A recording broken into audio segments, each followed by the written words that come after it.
Hi, my name is Flo, and today is the single hardest day of my life. Oh, what is this?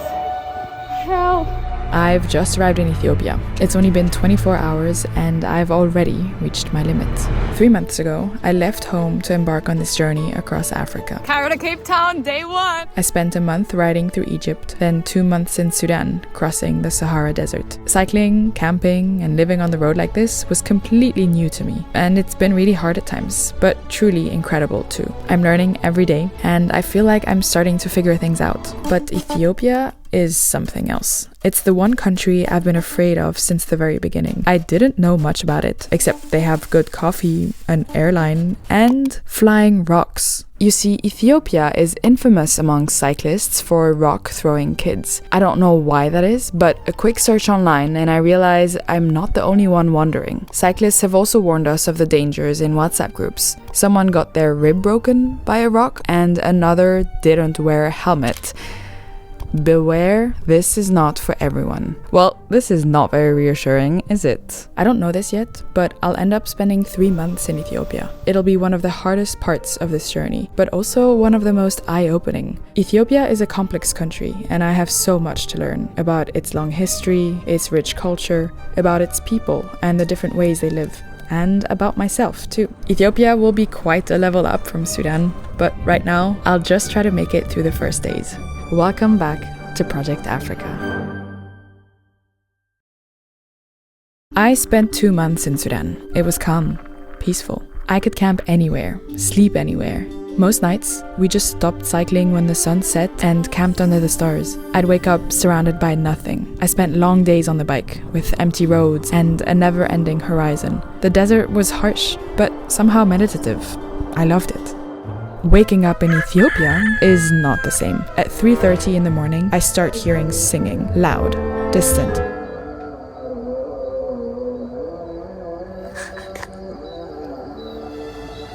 At first I think it's someone messing with the speaker, but it turns out it's coming from a church where they had a mass all night long.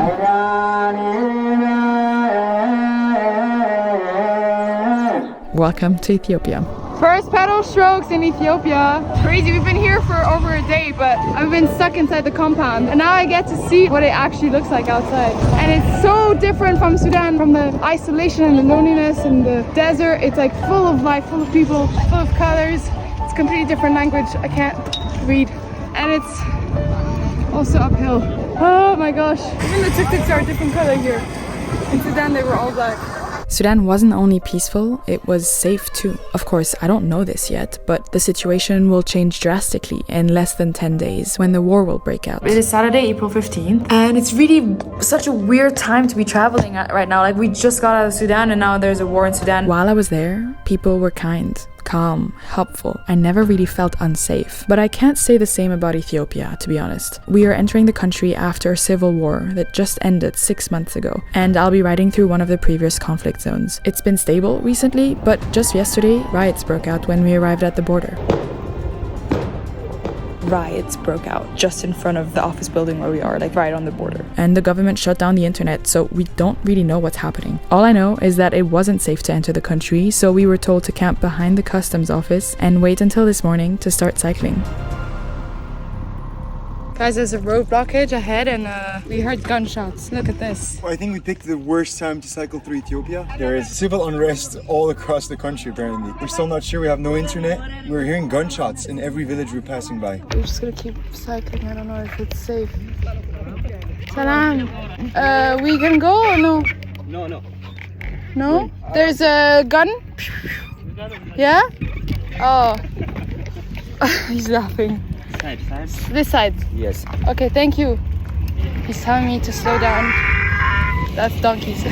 There's like hundreds of people ahead of us, walking towards us. Some of them have guns. I think we're just gonna take refuge on the tree right now. What the hell is happening? You. Alright, we're passing through. I don't know how safe this is or not. There's still a lot of people ahead of us. Ils ont des cailloux. They have rocks in their hands. Huh? You okay? Hello, salam. Salam. Just trying to keep the smiles up. Wave at everybody. There are thousands of people on the street, armed men. It's scary, but we keep going. I don't want to get caught in civil unrest, so this feels like the right thing to do. The road is blocked off by huge logs, we cycle around them, and the bridge is blocked off too. No cars can pass, but they let us through. We leave the border town behind, and the road starts to clear up. Sudan was tough. I faced some of the hardest days of my life. I challenged myself like never before. Long distances, no shade, crazy heat. Ethiopia is still hot. It's so hot. So hot. My phone is not turning on because it's overheating so much. It's so hot and dry. And even my water is hot. This is tough. This is really tough. I feel like I should be used to the heat by now, but Sudan was flat. Most of the country sits between 100 and 500 meters above sea level, and Ethiopia is not flat. What? Ethiopia, you're killing me. Look at this uphill. It's just... This is really a challenge, eh? Ethiopia is actually the highest country in Africa. A significant portion of it sits above 2,000 meters, and it will be the most mountainous country on my route to South Africa. Over the next 2 days, I need to climb to over 2,000 meters, and I'm already exhausted from the last 2 weeks in Sudan. The landscapes are changing though. The desert is turning into bush, to trees, and there are more signs of life. I don't know how many kilometers we've done, but time is going by very differently than in Sudan. In Sudan, you see the same landscape for miles and miles and miles, but here things change, people talk to you, so it's helping distract from the pain and from the hard roads. Sudan was also empty. I could go hours without seeing anyone, and when we did meet people, we were always met with respect, kindness, and generosity. Here, it's not the same. First of all, there are so many people. When we cycle through villages, all eyes are on us. We're in the middle of an uphill. Everyone is gathering around us right now.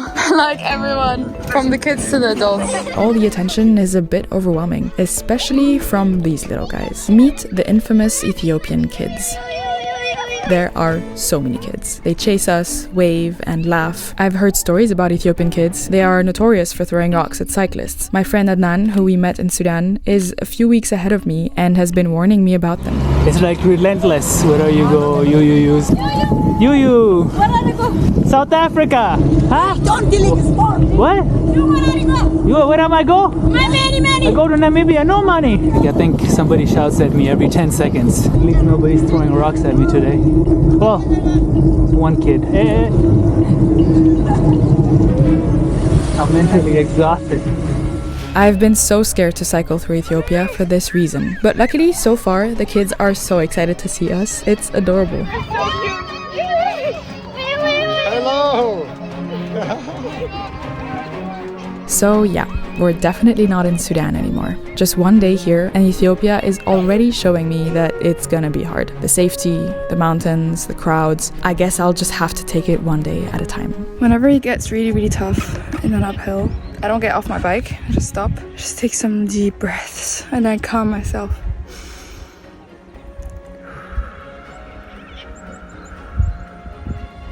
I look around me and I remember where I am and how crazy it is that I'm in Ethiopia.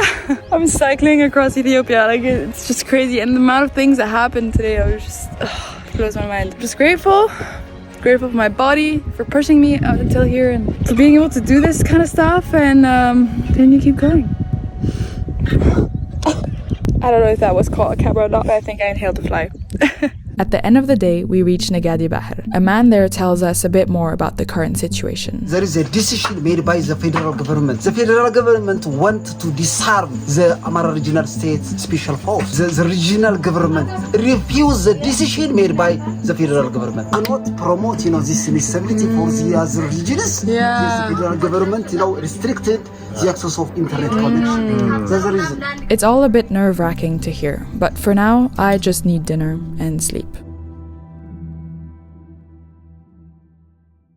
After quite an uncomfortable night, I wake up to a lady making a fire outside my room. We had kept our bikes outside, but I brought in all my belongings to be safe. The lady is dampening a circular griddle, a mitad in Amharic, on top of a homemade clay stove. She pours batter onto it in a spiral from the outside inwards. It's a mixture of teff flour and water, fermented for multiple days. It's cooked until bubbles form and then taken off and stacked with the others. This is injera, the most important component of Ethiopian cuisine. and it is eaten with nearly every meal. Yesterday we had some for lunch. Little break on the side of the road. We got pasta with injera, avocado juice and mango. Wow. If you know me, you know I love avocados and mangoes, so this was heaven in a glass. This morning, my injera is served with vegetables and stews. It's morning and we're eating injera. It's so spicy. I feel like I'm not used to spices yet, but it's good. It's gonna give us energy for the rest of the day. I go for a walk just down the road. I meet some kids who are eating something else. It's sort of a fried bread. A lady is sitting on the side of the street making them, stretching the dough balls out into thin pancakes and frying them in a huge pan over a wood fire. The young girls are so adorable, and I think they have beautiful eyes. They have probably never met a foreigner before, so they're very shy, but still curious. Eyes on the shoes. Look here. Eyes. They all wear a necklace with an Ethiopian Orthodox cross. Show me. Very nice. It's a peaceful morning in the village, but something feels off. I don't feel 100% safe. There are armed men everywhere. They wear slightly different uniforms, so I have no idea if they're part of the army or what. They're sitting in the corner when I'm having breakfast, in the streets playing pool, so casually. Even civilians wear AK-47s on their shoulders like it's an accessory. It's unsettling, but I kind of ignore it because the rest of the villagers do too. And besides, I have a more immediate problem to face. Day 2 cycling across Ethiopia. Today's gonna be a fun, amazing, phenomenal, great day of uphills. I don't think I've ever sweated this much in this short amount of time. It's only been 5 minutes and I'm drenched. Welcome to the Ethiopian mountains. Cycling on a 60-kilo bike when I weigh 50 has been hard enough, but now at hills and altitude, nothing could have prepared me for this. As I go higher, the air pressure decreases, meaning there's less oxygen available in each breath. I start the day at 980 above sea level, and the plan is to go up to 2,300 by sunset. I am about to struggle a lot, but I don't really have a choice but to give it my all. Oh, what is this? Hell. Good job. What is this? Oh my gosh. How? We've done only like 5 kilometers, 200 meters of uphill. It's been so tough. I'm so exhausted because we already did a lot of uphill yesterday. But that was nothing compared to today. Even though this place is remote, it's definitely not empty. The road is packed with people. I have no idea where they're going, but they're going somewhere. Hundreds of them. Walking. And not just walking alone. They're walking their donkeys, their goats, even their chickens. Fun fact, Ethiopia is the country with the most donkeys. 19% of the world's donkey population. Ethiopia is also the second most populated country in Africa, with over 128 million inhabitants. Close to 50% of the population is under 18. And that becomes very clear to me.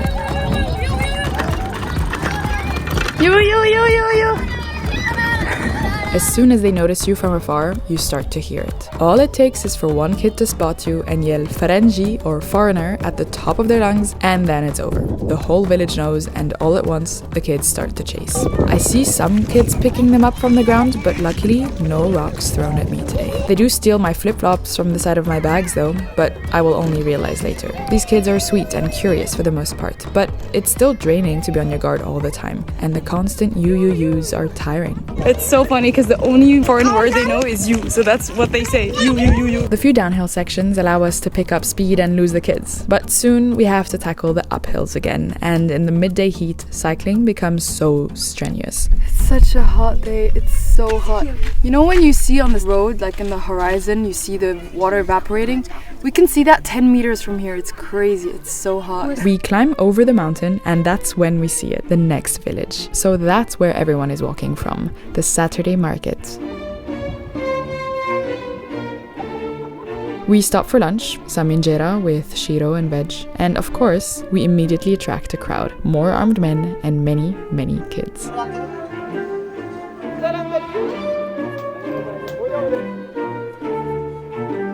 After such an exhausting morning, this lack of privacy feels overwhelming, and with the hardest climb still ahead of us, I honestly don't know how we will leave all these kids behind. I lower my head and start pushing my bike uphill, but then something surprising happens. They start helping. These kids are adorable. They're helping us push the bikes because we can't anymore, and we still have half feel distance and like kilometers of hills left. Who shall I? I don't know how I'm gonna do it without them. So you're adopting the cheat code, eh? They're amazing, man. They're so kind. They're like, they see us struggling and they're just like, push, push. Oh, thank you. No wonder they have the best runners in the world in this part of the world. They're so fit, Their it's crazy. endurance is crazy. I'm like out of breath. They're like, huh? Push. At the next downhill, we lose the kids, but then the hills get steeper. For 4 more hours, I switch between cycling up in zigzags, pushing my bike on foot, and collapsing on the ground. This feels like it will never end. This is the hardest thing I've ever done. Genuinely. The single hardest day of my life. I'm pushing my bike because I really can't anymore. I've never done anything like this before, you guys. This is my first time really doing a cycle trip. I was not prepared for this at all.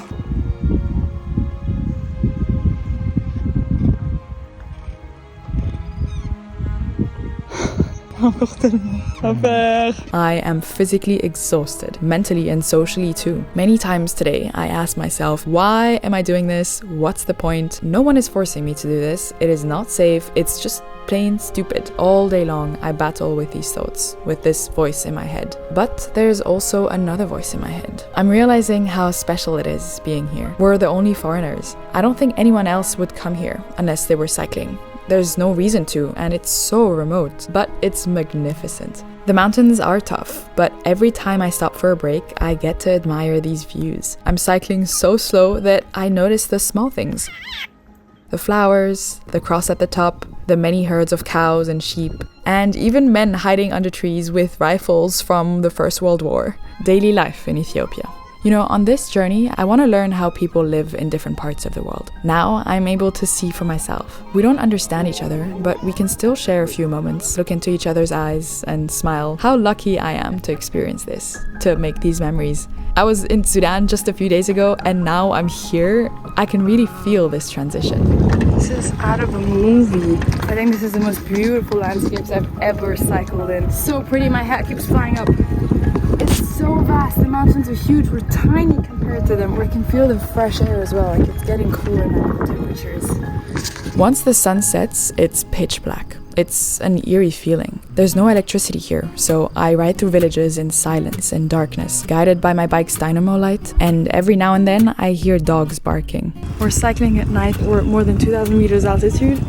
The weather is perfect. There's not a soul on the road. We can see the stars while we're cycling. As much as we tried, it was impossible to arrive at our destination before nightfall. It was just 50 kilometers today, but it took us so long because of the crazy uphills. But after the hardest day of my life, we finally make it to Aykel safely. Well, sort of. We just arrived in the hotel in Aykel and we just heard gunshots right in front of the hotel. Yeah. Like literally right in front. The crazy thing is that we're safe because we're foreigners, but locals are not. Like, we're safer than Ethiopians right now. That's why they're scared that with gunshots, but we're not. Well, but we should. Because they have no interest in, yeah, exactly. in us. Yeah. It's in between themselves. Yeah. Federal government and central government, right?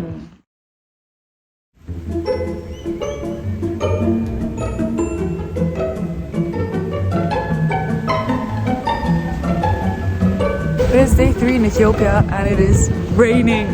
Look at these dark clouds. This is crazy. This is our first rain of the year. And it feels amazing. I've been on the road for over 90 days now. I left Egypt in January, so it's true, it hasn't rained this year yet. I almost forgot what it feels like. You know, I used to run away from the rain, hide from it, but then when I cycled across the desert, that's all I wanted. In fact, forget rain. Sometimes I would pray for a single cloud, so I'm enjoying this a lot. We spend the day here resting after the intense climbs and walk around the town. It's Sunday, so it's pretty quiet. I needed this quiet. There's still people hanging out though, some inside, drinking coffee, others outside playing games. I've noticed this in all the villages we cycled past over the last 2 days actually. Pool, foosball, checkers, and a lot of gambling rooms. Everyone plays, kids and adults, and they always play with money. It's interesting.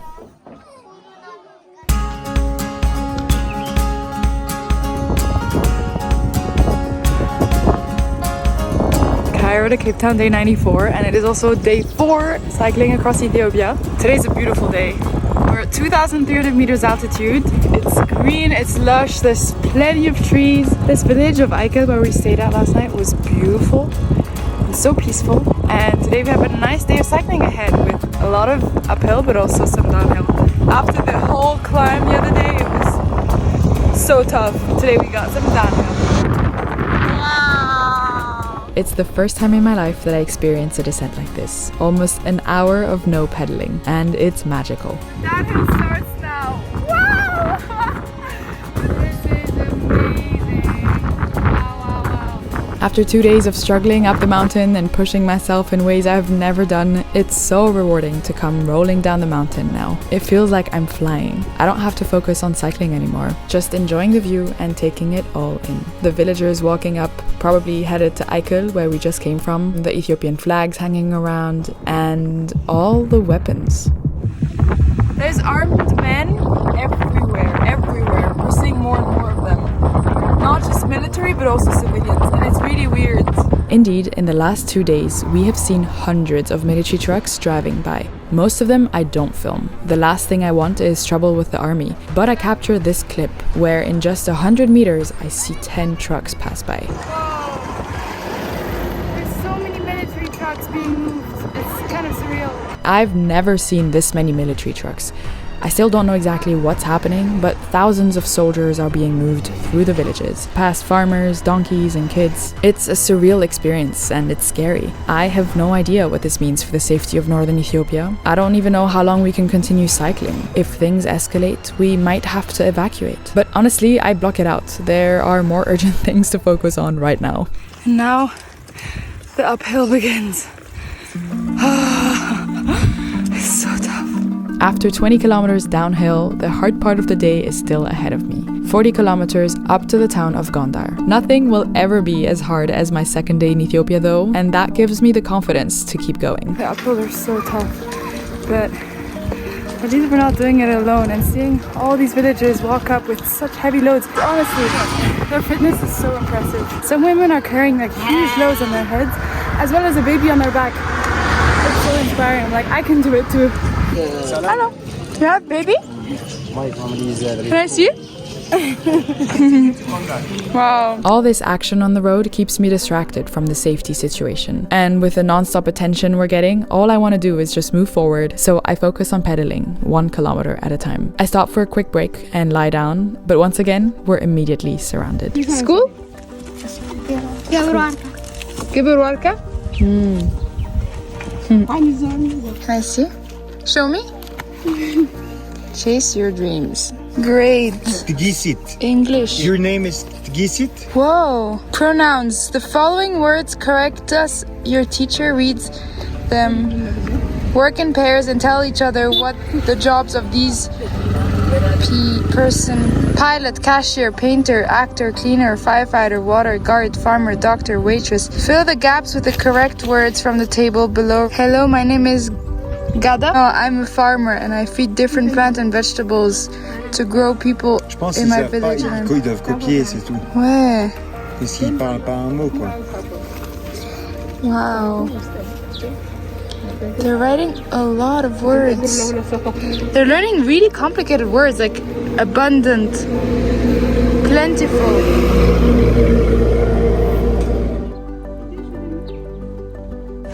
Thank you. It's time for our last lunch break. As we stop in the next village, Rob captures them on his 360 camera. Hundreds of soldiers being moved. There's like 40 army trucks that pass. Crazy. We sit down to eat, but the children are very difficult. So the lady who made our food chases them away. Her daughter joins in, and together they start hitting the other children with sticks. Leaving the village is a whole mission of its own. It's a steep hill, so the kids can easily walk alongside us. It's so overwhelming and stressful, because as hard as you pedal, you can only go so fast because of the incline. Rob tries to hold them back while I push forward, but it's impossible to control them. Eventually, we're able to leave them behind. I'm so glad Rob's here and we can support each other. If he wasn't here witnessing all this craziness with me, I think I would have gone insane by now. Uphills and kids, man. Uphills and kids. Finally, after 3 days cycling up the Ethiopian mountains, we make it to Gondar. 200 kilometers and over 3,000 meters of elevation gain. What a crazy first impression of Ethiopia. To be honest, I'm overwhelmed and exhausted, especially after cycling across Sudan just last week. But I'm also very proud of myself for making it this far. Ethiopia has a lot to offer, and this was only just the beginning. I look forward to seeing more, but I think that for now I just need to go sleep for a few days.